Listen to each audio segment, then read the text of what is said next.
Hey y'all, it's K-Bird Tweets, and this is Peace, Love, and Baseball.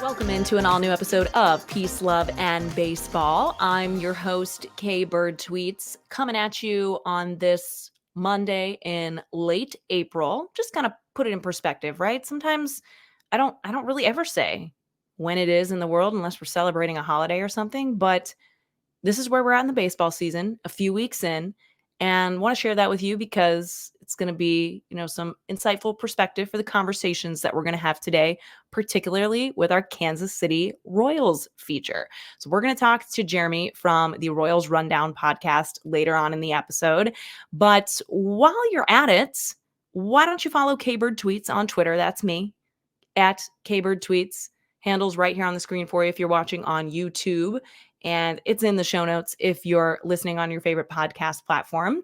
Hey, if you are watching on YouTube, you can subscribe, you can like, you can leave a nice comment if you're enjoying this podcast. If not, that's totally fine. But if you are, and you wouldn't mind sparing a few extra seconds, I would greatly appreciate that. And I really just appreciate you being here. So thanks for joining me.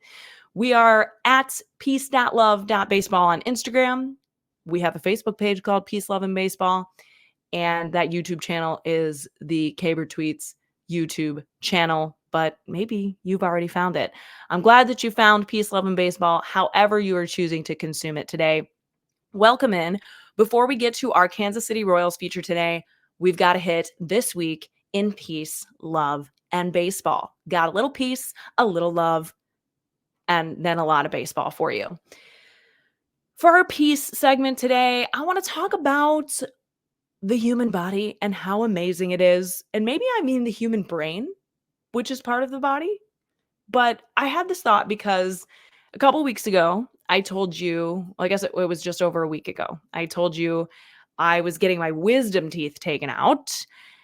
And I was really scared because it's just like a scary thing. No one likes to get dental work done, right? Like I've had plenty of dental work done. I knew I had to do it.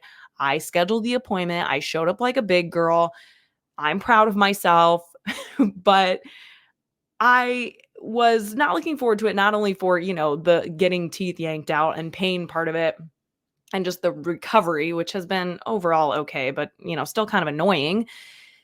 I was also freaked out because I was going to be not put under. I wasn't fully put under anesthetic, but they gave me nitrous oxide, also known as laughing gas. And I am not somebody who likes to alter my brain a whole lot. I really like to be in controlled situations for the most part. I'm not super comfortable with that idea. And having never been put under or anything like that before, I think I was more scared about that than I was about the actual procedure because I had had plenty of other dental work done before. Even as a child, I had to get teeth pulled and stuff. So it was really that element that was maybe making me the most nervous. Got to give it up to my dentist office. They handled it extremely well. I really just felt like I had had a couple cocktails, which is exactly what they told me I was going to feel like, which made me, less inhibited, less concerned with the fact that they were going to yank giant teeth out of my head. And but what was so incredible about it to me was that I had the nitrous oxide. So I'm a little like, shouldn't be driving. You know what it feels like to have a couple cocktails. And I'm feeling a little out of it because of that. And then I'm like massively numbed up. So I cannot feel my face from like the middle of my nose down at all. And yet I am responding to the oral surgeon who's like talking to me and also like telling me, turn your head this way, do this, do that, open a little wider, close, bite here, like giving me pretty specific instructions of things to do. And I was just really amazed by how, like, both mentally and physically I had these sensations that were like removed or muted, but how aware I was still of everything and how able I would have been to do any number of things. I don't know. Maybe that's a weird thought to have, but literally as I was sitting there getting my wisdom teeth yanked out of my head, all I was thinking was, wow, the human body is amazing. Also, apparently modern medicine, amazing, because it allowed me to be thinking about that instead of being scared about getting my teeth pulled out of my head. But it just made me like appreciate the body and the brain. And you know that I'm a huge advocate for just overall wellness and like being appreciative and grateful for our health and the body that we've been given. And that's very much my approach to health and wellness is, just take care of what you got and be appreciative of it. So that's kind of my message for peace this week is the human body is amazing and we should take care of it. If you could do one thing this week that just helps you take a little bit better care of yourself and your body than you normally do, maybe that's wearing sunscreen. Sun's starting to come out more often. Maybe you're going to drink more water. Always a good one. Always a good one to circle back on, right? Maybe you're going to go for a walk instead of watching that 7th episode of the Kardashians or watching the 7th inning when the Cardinals are losing. You could just take a walk instead. Do what you need to do, because a lot of times mental and physical health are one and the same. And there's like little things that you can do that really do make a big difference. And they're going to change how your body treats you back.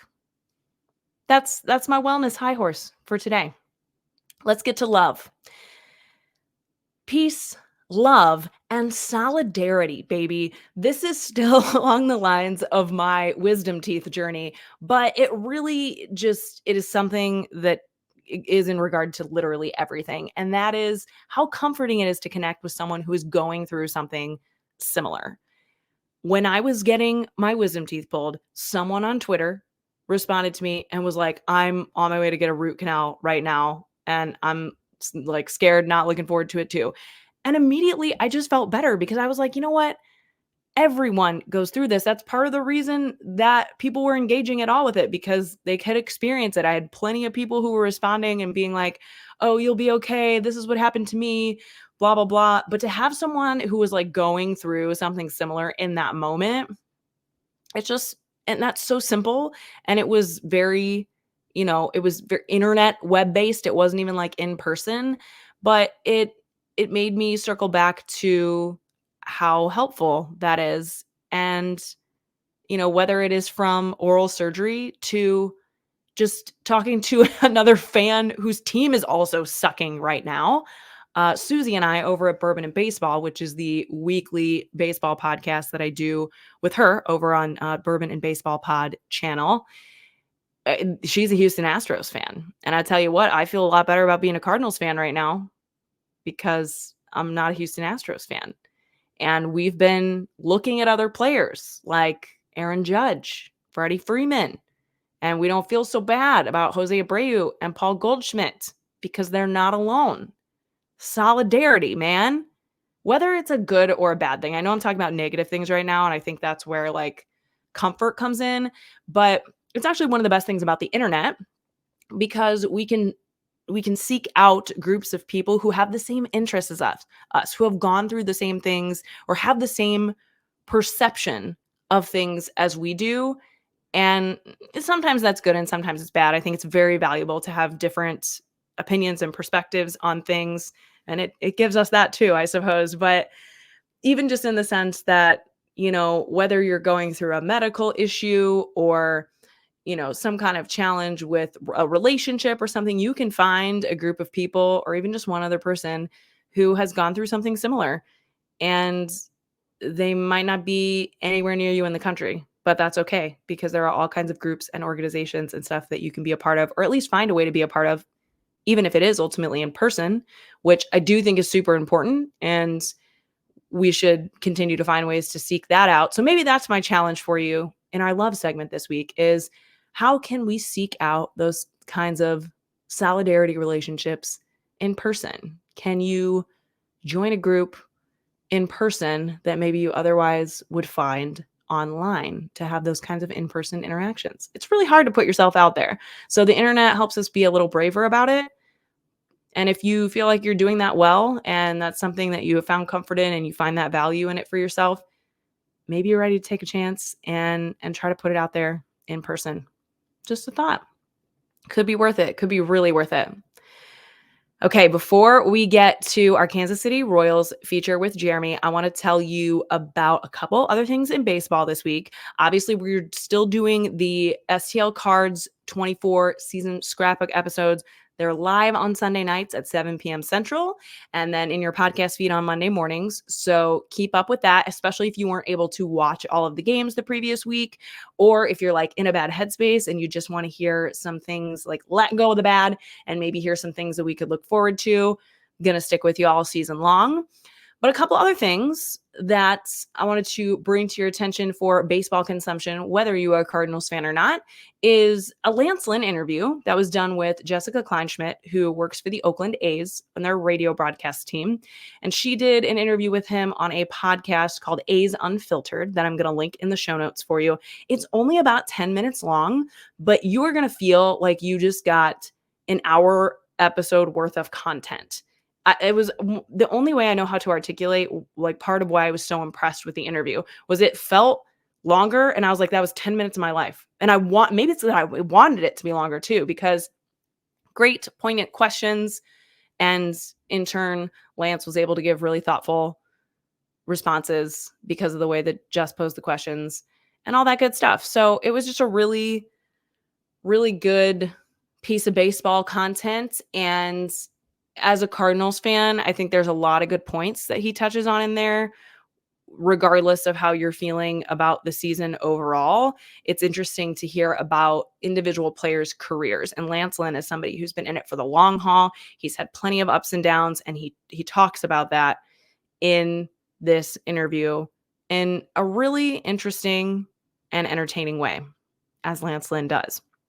The other piece of content that I wanted to point out to you, I'm trying to see if I can find it on Twitter now because I'm not going to read it to you, but it is from our prospect king, Kyle Reese, on Twitter, who covers the Cardinals prospects. But if you are not a Cardinals fan, this is still required reading for you, and I need you to check it out. And I'm going to link a link to the to this thread if I can. But he basically articulates in this thread about why the gap between Major League Baseball and AAA has never been wider, and also just tries to kind of put it into a real world example of the kind of pressure that these guys are under, the kind of challenge, which is really incomprehensible for anyone on the outside of elite performance and being, one of the most elite at something in the entire world. And I just think that's an important perspective to consume anything with, but especially when you are consuming something as elite as Major League Baseball. It just was like the perspective that I need everyone to have to. It kind of came back to a conversation that I had with Nick from Pitcher List a month or so back. And if you missed that episode, check it out because it was awesome. But he talked about how part of his mission in the kind of content that he produces is that sports shouldn't be like an excuse for us to be a worse person. And sometimes I think people use it as like an outlet, to say like, this guy sucks, like get him out of here, whatever. And it's just, again, I can't even think of the horribleness of the things that I see people posting and saying on social media about some of these players who are not performing up to whatever expectations at any given moment in time over 162 games. So anyway, I just think it was very well articulated by the way that Kyle laid this out in a Twitter post that he made last night. And he did it in such a way that anyone, the more common person, can relate to. And that is something that that I really try to do here at Peace, Love, and Baseball, because it is really challenging for all of us to relate to a Major League Baseball player. But it's important to, I think, on some level, on the human level, and to just keep us from being worse people because of sports, like Nick said. So there you go. Check out that content. Dive into some more good baseball stuff that's also like heartbeat stuff, which we love here at Peace, Love, and Baseball. And we're going to get into our celebration of Kansas City Royals Week with our team feature this week. Going to give you a little background on the history of the Royals, how they came to be, and all that good stuff. And of course, that fan fresh perspective from Royals Rundown podcaster, Jeremy. Let's hit it. Jeremy, thanks so much for joining me today for a little, I guess, cross-state, cross-highway action. I myself am a Cardinals fan, but I'm super excited to learn more about the Kansas City Royals from you today. How's it going? It's going pretty good. Thanks for having me. I mean, going better for Royals fans these days than Cardinals fans. So I guess it's a good time on your end for us to connect. Absolutely. It's been such a rare occurrence. You just got really lucky, I guess. You got to enjoy it while you can, and we'll Absolutely. make sure you get your time. Well, tell us, Jeremy, how did you start following and then ultimately covering the Kansas City Royals? So I grew up in Kansas City. I was actually born outside St. Louis, but after 7 years there, we moved to Kansas City when I was just a kid. And I grew up there. My dad was always a baseball fan. He grew up in Kansas City, funnily enough, so he was always a Royals fan. Gotcha. I wasn't really into sports until I got to preteens, about 12 years old, I guess. And then I found this video game, Hardball 5, and I just decided I had to have it, and convinced my parents to buy it for me. And I started playing it, and I was playing as the Royals because, that's where I'm at, and fell in love with the sport and the team. Awesome. And then was podcasting, like, did you listen to podcasts? How did you get into the podcasting aspect of it? So I still don't listen to many podcasts. I love the idea of podcasts. I just don't sit still well enough for them very often. Sure. But I kind of got into podcasting because I started writing for Royals Review in 2016, May 2016, I believe it was. And back then, SB Nation, which Royals Review is part of the SB Nation group of sites, had a sponsored kind of podcast thing where they asked all the different sites to do a podcast for their team as well.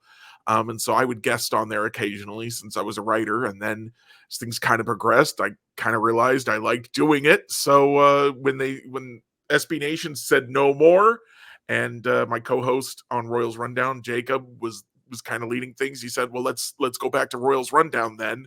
And we've been doing that for the past year or so, a little more than a year now. Cool. What is like your favorite thing about podcasting, do you think?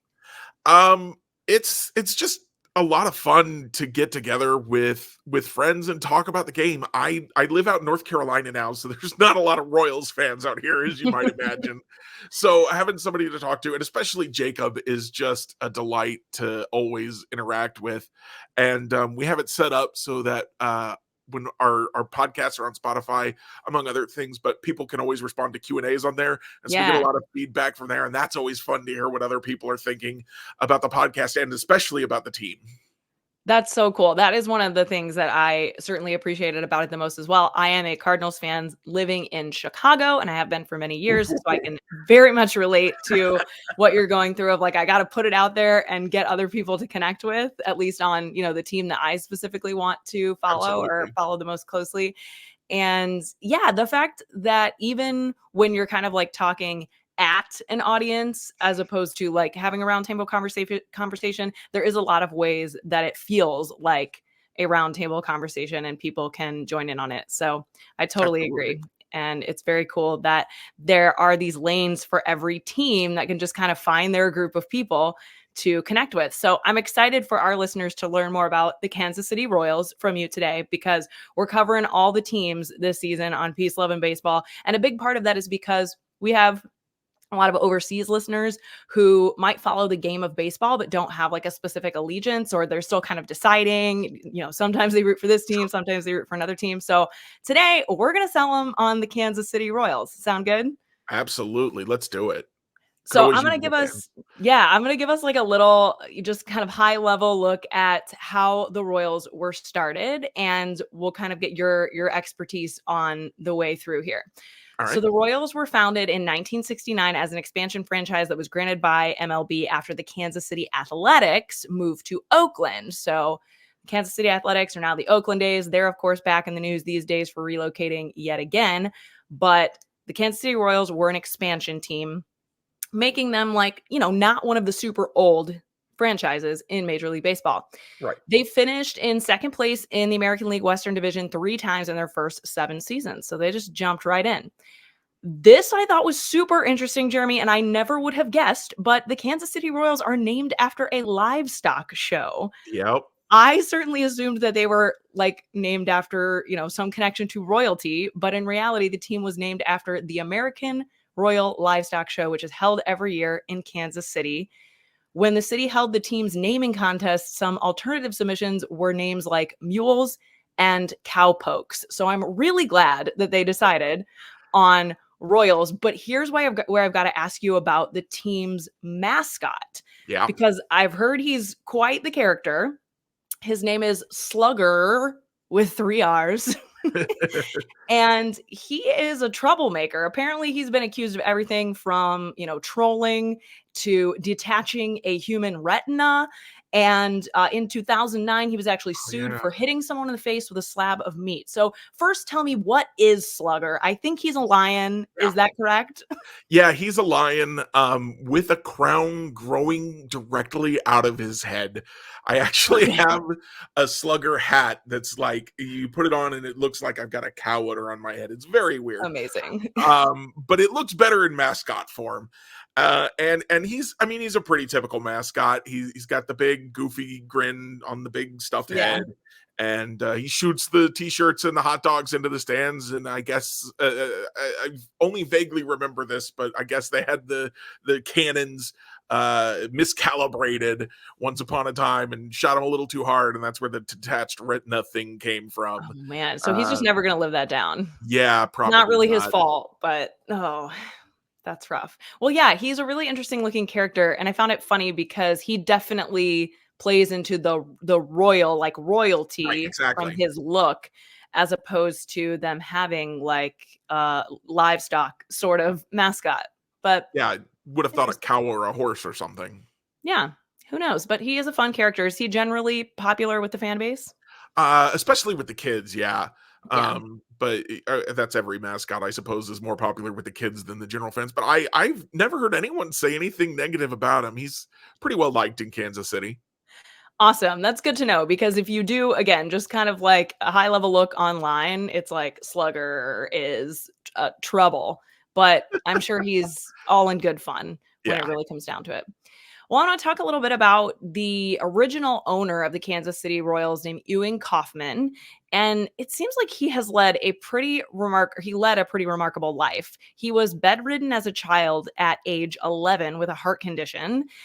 He's actually blind in one eye as well from like a freak accident as a child, but he grew up to not only own the Royals, but also, has launched a foundation to help kids afford college. He started a very unique system for scouting and developing players.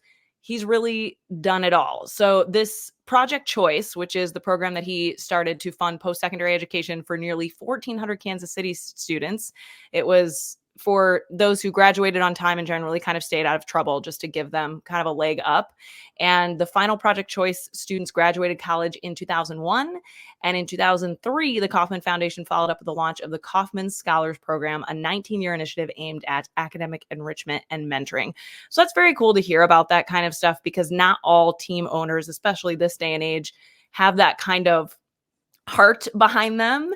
And the other thing that's really cool that I mentioned is he had some very creative efforts when the Royals were a young franchise to kind of try to get them a leg up. In an effort to cultivate prospects other franchises had missed, Ewing Kauffman founded the Royals Baseball Academy in Sarasota, Florida in 1970. The academy aimed to use technological innovations and advanced training techniques to develop baseball skills in overlooked prospects so basically they were like not baseball players. They just had raw athletic ability. And he ended up producing 14 major leaguers from the 77 prospects that attended the academy in its 4 years of existence. That's pretty impressive considering the number of Major League Baseball players that have ever existed on this planet. And in fact, 3 key members of the 1973 Royals came from this academy. Second baseman Frank White, who is a member of the first Royals Academy class, and then outfielder and designated hitter Hal McRae, and future Hall of Fame third baseman George Brett. What is the biggest impact that you would say as a lifelong fan that Ewing Kauffman still has on the franchise today? So he was very well known for his philanthropic adventures, as you kind of already covered. And so I think he was very well beloved in Kansas City. Obviously, once he died, the team renamed the stadium in his honor. So it's now known as Kauffman Stadium. Before that, I think it was just Royal Stadium. Unfortunately, he died before I became a Royals fan. But one of the things he did was, because he didn't have anyone to kind of leave the team to, was Mm-hmm. he set up a trust to make sure that the team would stay in Kansas City. And there was kind of a foundation, a committee of people that were in charge of finding the next owner of the team, and that owner would need to keep it in Kansas City, Mm-hmm. which is how we eventually got to David Glass. That's amazing. I did see something when I was reading that he set up a very specific kind of way that that would go down. And yeah, thanks to him, I mean, ultimately is why the Royals are still the Kansas City Royals. And then you mentioned Kauffman Stadium. I have personally not been there, but I've been told, especially in the last few years, like, you got to get out there. There's so much more to it than just the stadium. Tell us about the Kauffman Stadium experience. So, I haven't been there in years, but it is now one of the oldest stadiums in the Yeah, country. I mean, it's obviously not up there with Fenway or Wrigley, but it's a lot closer than you might think, because it was built shortly after the team formed in 1969, and right. then it's just been renovated ever since then. Now, the current owner, John Sherman, is looking to move the team to a downtown location with a new stadium and everything. But for now, it's still going to be one of the oldest stadiums, and I think it's one of the most gorgeous. It's got the fountains out in the outfield are just absolutely iconic to me, and the Crown Vision scoreboard, which was extremely innovative when they created it. Yeah. It's been remodeled and replaced a couple of times to kind of keep up with the times, but the idea of it is still iconic, and innovative. So just there's a lot to love about it, and I hope everybody who has any kind of interest in stadiums gets a chance to go there in the next few years before it ends up getting replaced. There is also, like, they have a pretty cool Hall of Fame museum and Yeah, some other stuff that's like part of the site there, right? yeah, that's absolutely correct. They got the Hall of Fame museum out there in left field, with all of the Hall of Fame players, including the three that you mentioned from that '73 team, two of whom have their numbers retired. Yeah, very cool. It seems like such a great site. It's interesting. I mean, I'm sure there's plenty of good business reasons for them trying to move it and all of that, but it does seem like the Royals gather a pretty solid crowd too, year over year, regardless. More, So, and I guess especially I'll when be they're winning, yes, which hasn't yes, for sure. happened As as all often. teams do more, but even when they're not, it seems Mhm. like they're a lot better off than other teams. Yeah, certainly. I think Kansas City does better in attendance than the Rays or the A's, for example. Right. So they're not the Yankees, so and they're in a smaller population center. For Kansas sure. City is kind of one of the smaller markets in Major League Baseball, so that can make it a little bit more difficult. But they certainly draw better than you might expect for a team that hasn't been good, and is in that kind of small area. Yeah, I don't remember the hard numbers, but I vividly remember, like, my perception of that is because in the playoff games for the Rays last season, there were more people at the last game of the season at Kansas City than there were at the Rays playoff games. And that is wild. Yeah. But it's a testament to how embedded in the culture of Kansas City the Royals are. And one of the things that helped that along was their first championship title. And the trio of players that we just talked about from the Kauffman's Baseball Foundation, they anchored that Royal squad that won 3 consecutive division titles between 1976 and 1978. They were ultimately defeated by the New York Yankees in each of those American League Yeah. Championship Series. Those damn Yankees. After another second place finish in 1979, Kansas City won a fourth division crown in 1980, as well as their first AL pennant, which was followed by a loss to the Phillies in the World Series. In 1984, though, the Royals once more advanced to the ALCS, where they were swept by the Detroit Tigers. They're not backing down, though. The postseason disappointment is finally going to end in 1985 when the Royals, with Cy Young Award-winning pitcher Brett Saberhagen, Saberhagen, yeah. and all-star closer Dan Quisenberry, set up tough with that offense that was led by Brett, went to their second World Series where they faced the St. Louis Cardinals. So here we Yeah. are, Jeremy, because we got to talk about this one. Yeah, I figured. And I know you and I were not alive at this point in time. So, but I know that you hear the rumblings and you know, the stories of yore, because it's still a big part of the lore of the Kansas City Royals and the St. Louis Cardinals. So Sure. after trailing in the series 3-1, the Royals won Game 5 in St. Louis to set up Game 6. And this was the notorious, controversial 9th-inning decision by umpire Don Denkinger. In this game, the Cardinals led by 1-0 in the bottom of the 9th, and then pinch hitter Jorge Orta was called safe on an infield single that showed to be an out on television replays. So especially this day and age, now that we have the replay challenge, it's very easy to look back and be like, oh, the outcome of that just could have been so different. But the Royals ultimately took advantage of the break. They rallied to score 2 runs in the inning, and they forced that deciding Game 7, which, of course, with that kind of momentum, they won and claimed their first World Series title. So I have 2 questions for you regarding this World Series title. First, did the victory feel any less sweet to the fan base, do you think, because of the controversial call? No, probably not. I mean, that was the only World Series the Royals had for what, almost 40 years, for 30 years after that. Yeah. And so that, I mean, they went 1969 to 2015 would have gone without a World Series win if they'd done that. The Mariners, who were also, I think they were formed in 70, still don't have a World Series appearance, much less a Yeah. World Series victory. So I think Royals fans will absolutely take it however they can get it. I remember, like you said, I wasn't alive then. My mom was pregnant with me. She likes to remind me that I was a Cardinals fan during that World Series because she's a Cardinals fan. And the way she told me this story, I always assumed that it was the last play of Game 7. And Right. they had the game on tape. They had all 7 games recorded on VHS tape, and I watched Amazing. them. And when the call was in Game 6, I was like, wait a second now. And then, as you said, Game 7, and so my common argument to any of my friends from St. Louis who tell me, oh, the Royals stole the World Series, is, well, you still could have won Game 7. So true. Yes, that was exactly what I was going to say in defense, I guess, of the Kansas City Royals title here. But yeah, so my next question for you was, do salty Cardinals fans still bring this up? And Oh, obviously, absolutely. yes. All the time. My mom, I don't remember the last time she watched a baseball game of her own volition. She'll still bring it up to me. Yeah. She'll still say, oh, the Royals stole that World Series. And it's like, well, the Cardinals had a handful of those, I think. They can It's afford true. to give one to the Royals.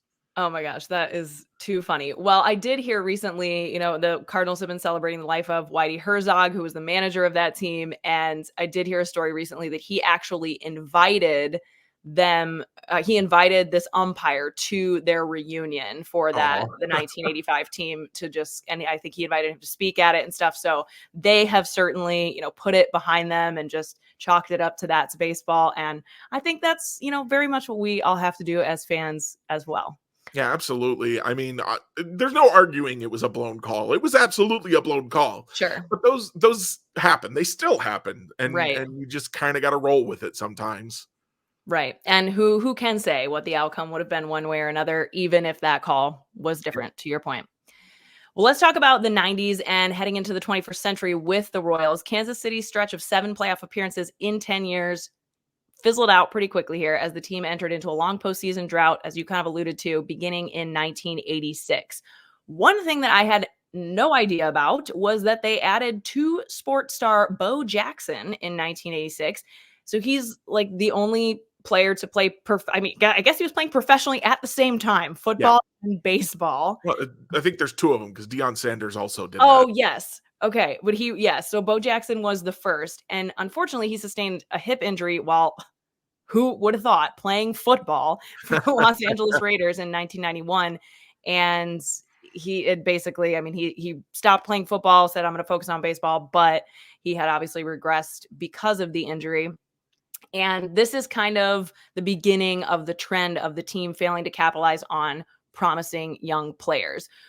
Over the course of the 90s into the early 2000s, the Royals become known for their skill of acquiring young, talented players. They drafted Carlos Beltran, Johnny Damon, and they would just trade them away before they reached their prime. Now, there are plenty of teams that are still doing this to this day, or like go through their phases of doing it. But that practice, combined with the financial difficulties of fielding a competitive small market team, as you mentioned, resulted in the Royals finishing with losing records for a vast majority of these 2 decades, including 4 100 loss seasons between 2002 and 2006. Is this one of the toughest things about being a Royals fan? Oh, no doubt about it. The team was so bad for so long. One of the good things we had in Kansas City was legendary sports writer Joe Posnanski wrote for the Mm-hmm. Kansas City Star back when I was a kid. And every year he would write an article why the Royals would win, would be competitive this year, would go to the playoffs this year. And every year I bought into it. I was just a kid. What did I know? But there was so much stuff going on. Not only were they a small market team, but as I kind of mentioned, they didn't have an owner for a period of time after Right. Ewan Kaufman died, which led to all kinds of shenanigans happening with not spending money and difficulty there. But they also had issues where I remember one particular story about Carlos Beltran is that he had actually agreed to an extension to stay with the Kansas City Royals. But when the general manager, I believe it was Allard Baird, took that to then owner David Glass and said, "Hey, he's going to do this deal. This is okay. You're good with this, right?" He said, "Get him to sign it for 1 million less." Superstar Carlos Beltran, get him to, it was like 3 years, 21 million, something ridiculous like that. Get him to sign it for 1 million less. And so Baird went back to Beltran, and Beltran, feeling disrespected, said no, and Mhm. I won't even sign the original deal now either, which necessitated them trading him to Houston. Damn.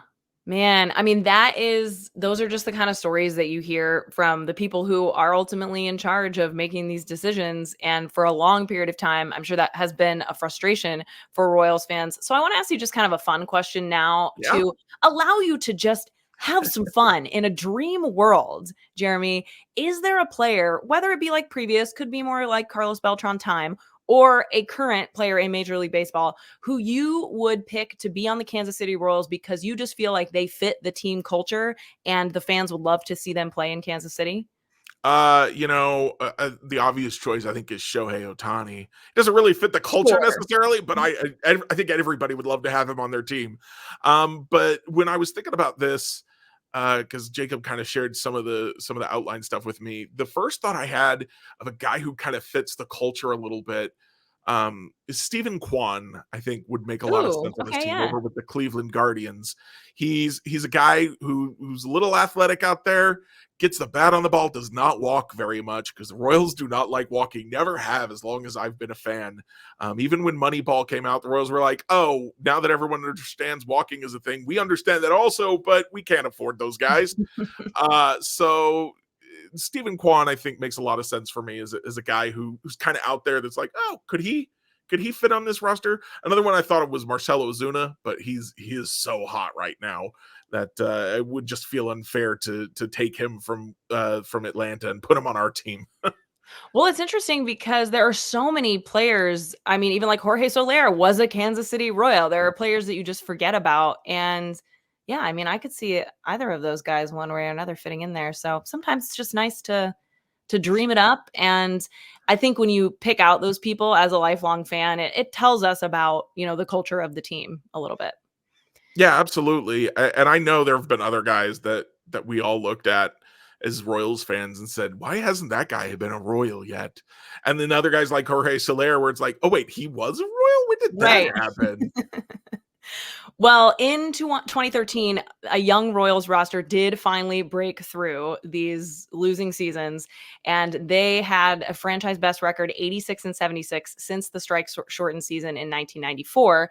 They finished 5 games out of the berth of the postseason, but in 2014, they would sneak in with a wild card spot.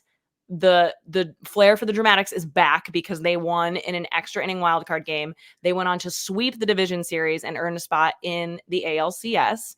And there, the Royals swept the Baltimore Orioles to advance to the World Series, becoming the first team in Major League history to open a postseason with 8 consecutive victories. So they were like, the wait is over and we're just gunning straight ahead here.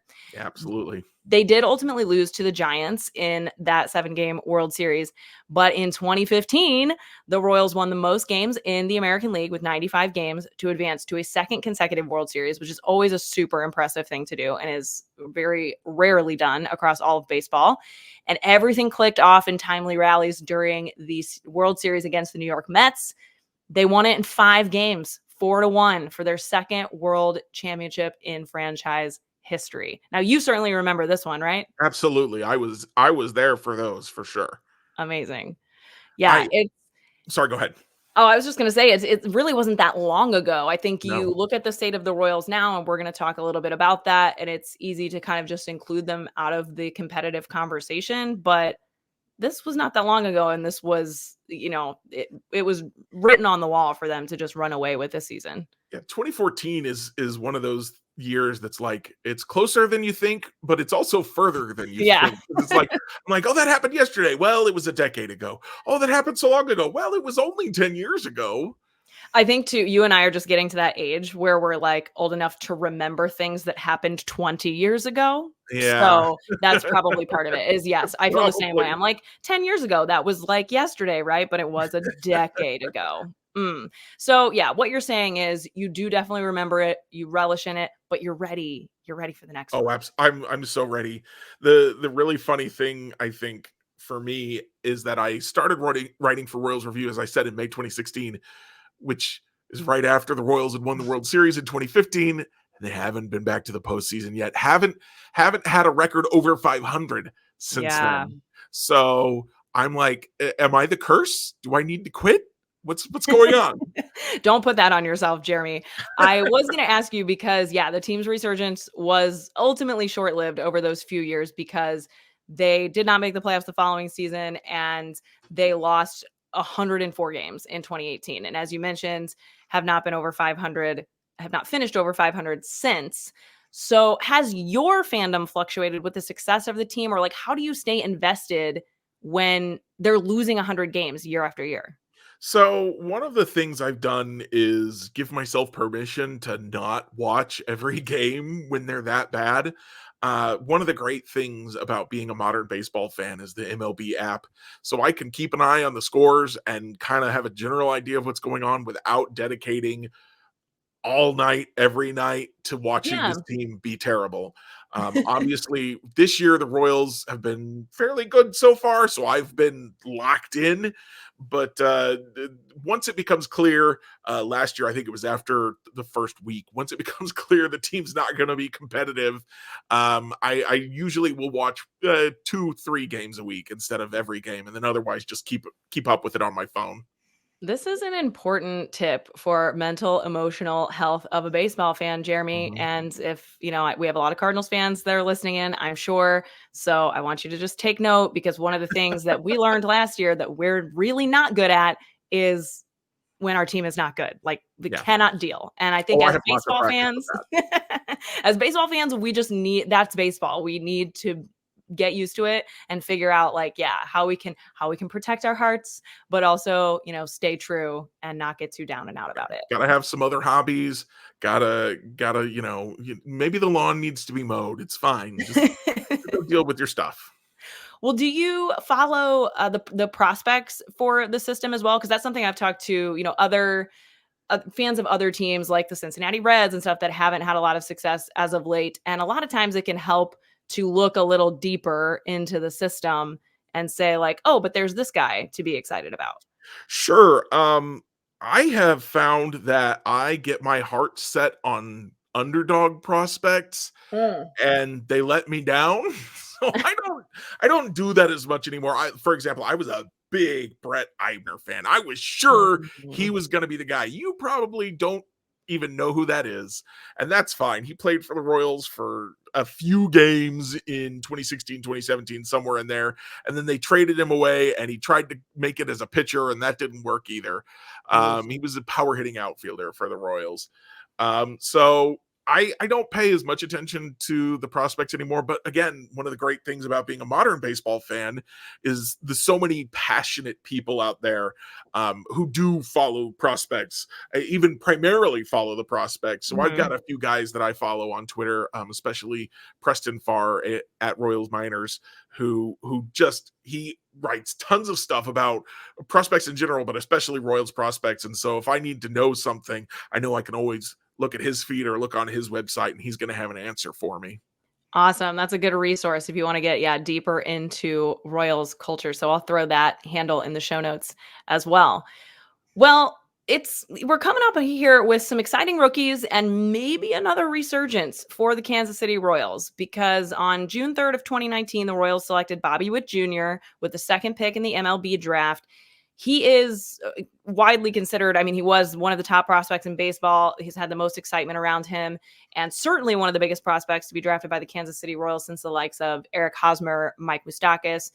And right now, the Royals are 13-9. They have the fifth best team ERA in all of baseball. And it is early, but as you mentioned, I think one of the reasons it's maybe hard to get attached to those prospects too is that the turnover of the roster as of late has been heavy, but it seems like maybe they've got something put together to be excited about now. So one of my last questions here for you, Jeremy, is, are the Royals back? Are the Royals for real in 2024?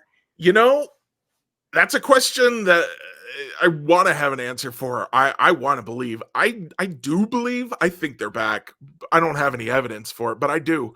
I look at this team and I look at Bobby Witt Jr., who has turned into a true superstar, the first one they've had since Carlos Beltran. Yeah. They've got Cole Reagans leading the Mm, rotation, and I know he was awful Saturday, but he's been so good. Other than that, that I just have to believe that that was a fluke. yeah. They've got other hitters who've looked really good. Salvador Perez looks like he's lost 10 years somehow, Love and he's him. back in his 20s, except with the power that he gained in his 30s. Just there's a lot of good stuff happening in Kansas City right now, and even if they don't make the playoffs this year, they're going to be they're going to be winning some games and competitive and around 500, I think, for the entire season. And as a fan who got used to losing hundreds of games, they lost 106 last year. Just winning some games is something to get excited about for me, and I'm super excited to see where this season goes. And even if they don't make it, what can they do to get over that hump next year? Yeah. I mean, you're definitely seeing more competitive baseball day after day, and that's a huge step forward and Yeah. something to be excited about. Last question for you. And I don't know. I mean, maybe give me like your elevator pitch, your 30-second elevator pitch. If you're trying to convince somebody they love baseball, they want to attach themselves to a team, why should we be a Kansas City Royals fan?